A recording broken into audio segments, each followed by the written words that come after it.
Afternoon. I'm chatting with you from Istanbul, Turkey.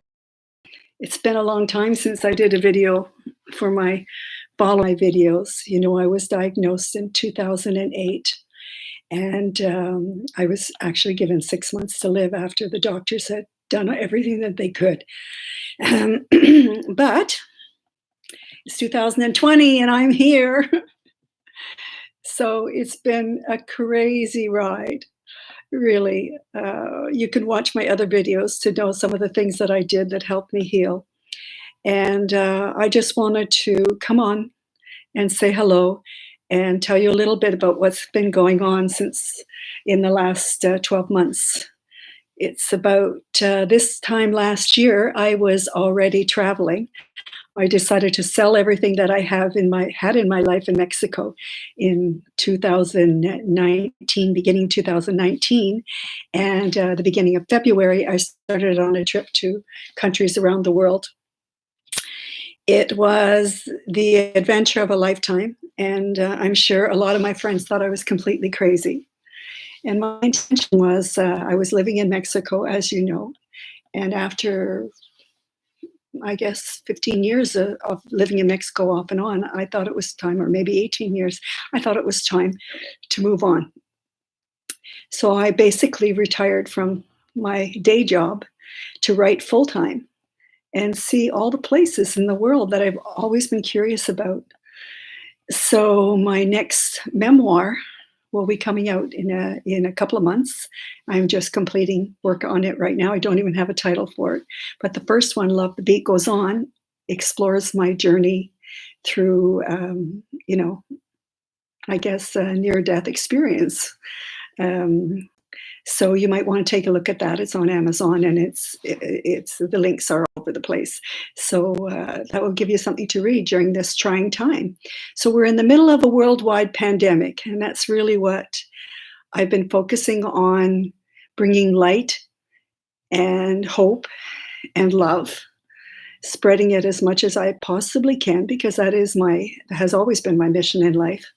And for those of you who are cardiomyopathy sufferers, I've received so many emails, and I've answered them all, and messages left and comments left, because I want you to know that there is hope.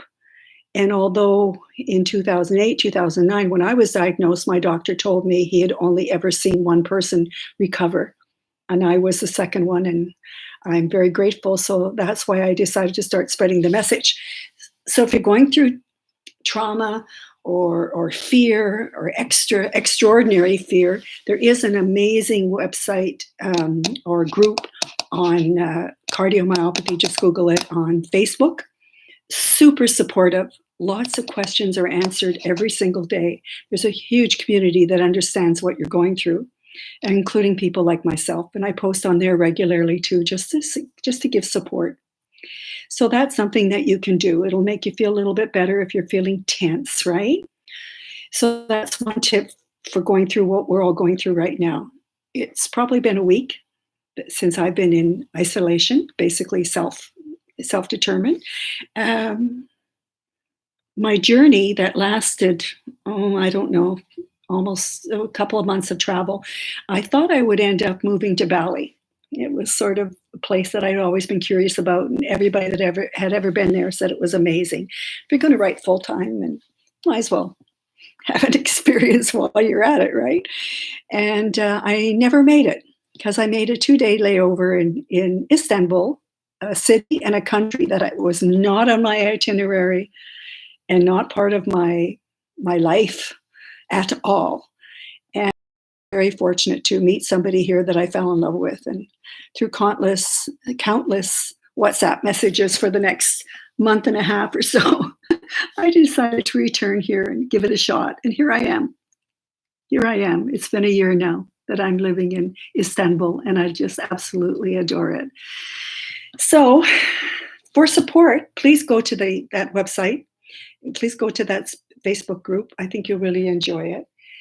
Read, write, the things that sometimes you don't have time for in your everyday life, do those things, because that will support you. I mean, we're all going to get through it one way or the other. We're all going to come out on the other side of it one way or the other. Of course, you want to stay away from other people. You never know. I was just thinking back to something that happened to me in January. I had a horrendous cough that I couldn't shake. It must have taken me almost a month to get rid of it. They say the disease was around certainly since the beginning of January, and it's possible that I had mild symptoms. I've never had a cold like that before. I don't know. But in any case, still, we have to be careful, especially if you're older. You have to be careful. And if you're younger, and what I'm finding, one of the huge benefits are the social benefits of what's going on. We may be distancing physically, but emotionally and collectively, that energy that's flowing, certainly amongst my different groups on Facebook, my family, my friends, it's amazing. I'm reconnecting with people I haven't heard from in years, and that's a huge plus for what's going on. There's a big world out there. Share your experiences, share your life, stay connected like this, stay connected. And if you have any major concerns, don't be afraid to drop me a line on one of my videos. I'll catch it. If I ever get my Hotmail back up and running, which seems to only work on my iPad these days, but that's another story altogether. So thanks again for being so supportive. And if you're curious about my life or my journeys, you might want to read The Istanbul Conspiracy, which is the most recent, number 7 in my Code Raven series.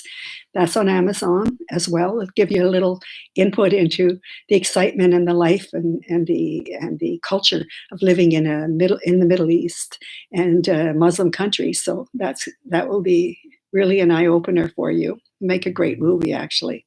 Make a great series on Netflix, the entire Code Raven series. So I digress as usual. And thanks again for following me and watching what's going on in my life. And go to Amazon. I have 16 books up over there. If you're bored and you want something to read, apparently once you read one, you have to read them all. So that's a good thing, right? So thanks again, and take care of yourselves and take care of those you love.